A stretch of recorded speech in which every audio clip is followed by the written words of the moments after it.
Hey guys, in this video I'm going to show you my setup using a GoPro for vlogging.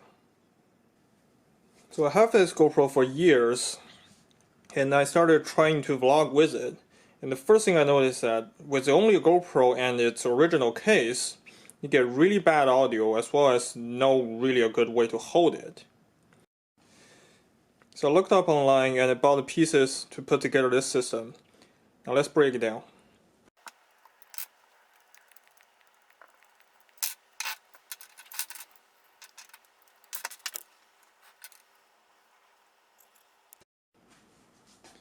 So this is the setup I use. I use a GoPro Hero 3 Plus Black Edition, and I have the battery backpack on here. And I found this case over on eBay for about $12 shipped. That comes with a UV filter, which you can screw off like that, as well as a lens cover. The great thing about this case is that first of all, the back is completely open, which means I can easily put the backpack in and out without having to deal with switches or even unable to put a backpack on. So you just put the GoPro in, and you use this thumb screw to secure it. The best thing is that the case comes with these cold screw mounts, where I can mount a Rode Video Micro on it with its own supplied shock mount. The shock mount is really important with the GoPro, especially with the GoPro, because when you are taking GoPro out, you're shaking a lot. So that kind of bumping and handling noise could go right into your microphone and ruin up the audio. With the shock mount, as you can see, any sort of movement is isolated from the microphone itself. There's no physical contact like this, like tapping the microphone. So I like to keep the shock mount.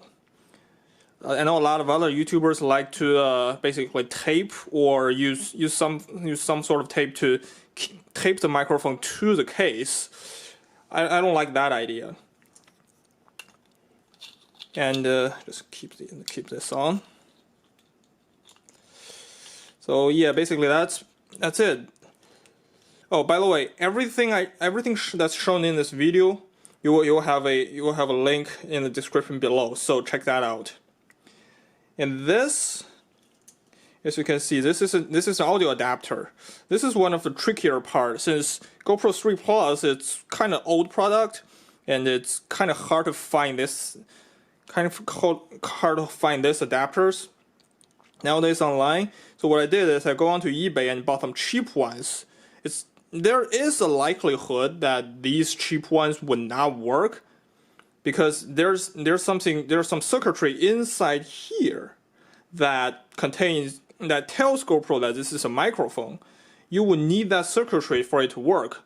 Good thing is that the circuitry is fairly simple, and I work in a electronics company, so I just have my co-workers help me out and basically made this adapter. You might have a better chance if you look online, pay more, and possibly pay more to find a genuine adapter or find someone that's really working. So all you have to do is to plug that in, and to keep things tidy, I use some electrical tape to tape the other end down here at the bottom. So whenever I have microphones on here, I will just take the plug and keep everything behind. The reason they keep it behind is that the Rode Video Micro is a directional mic, which means it will only take sound going that way, going into the microphone, and not something from the side and behind. Although in real life I find it does take some audio from behind, but that's not too big of a concern here. So basically that's all the case put up.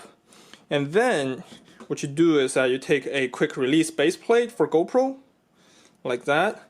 And this extension piece is more or less optional. I use that just because it puts the GoPro at a more comfortable level. And you just take some thumb screws, Put it in.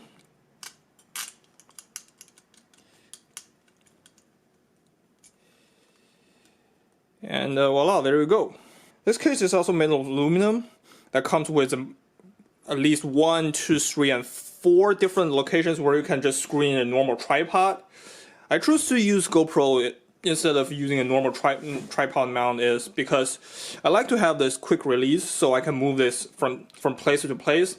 I do a fair amount of vlogging in the car, meaning I'm driving and talking, so I like to transfer that really quick and clip onto something or even just handheld it. And this quick release space allows me to do it. And this is how it sounds within the car when you are using the setup. The microphone with the wind muff actually works pretty well when it comes to blocking out the noise from the air conditioner as well as the roll vibration. See, that's another good point of use when it comes to vibration, because the shock mount itself blocks out this sort of a vibration and handling noise. And at least for my Mazda, the height of the entire system is just enough so that the microphone doesn't hit the windshield. If you have a low angle windshield, what you can always do is to move the microphone from the top to the side so that it extends horizontally. But always make sure that the microphone is pointing at you, because that's where the microphone will pick up its sound.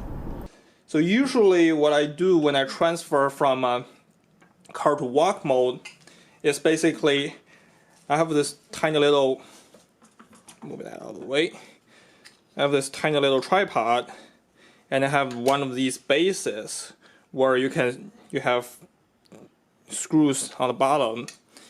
All you do is to screw that in, and you got a walking tripod. You can just hold it like that, and you have that clipped in, and there we go. Although I have to mention that the weight of the GoPro actually may be able to, move the like if I hold it here, it will not bend forward or backward, and this is a pretty decent little setup. Also, what I could do is that I can keep the base and have one of these base plates. This is from a Joby Gorilla Pod, and the ball head that comes with it. So what I would do is I would tighten this up, and you have this big old Joby Gorilla Pod. You can just transfer this and clip in like that. That gives you a little bit longer. Let me zoom out. Gives you a little bit longer handle, and it gives you a little bit more possibility, because you can use a Gorilla Pod and mount this basically everywhere. So anyway, that's a wrap for my setup video. Give us a thumb up if you like it, and consider subscribing, and I will see you in the next video.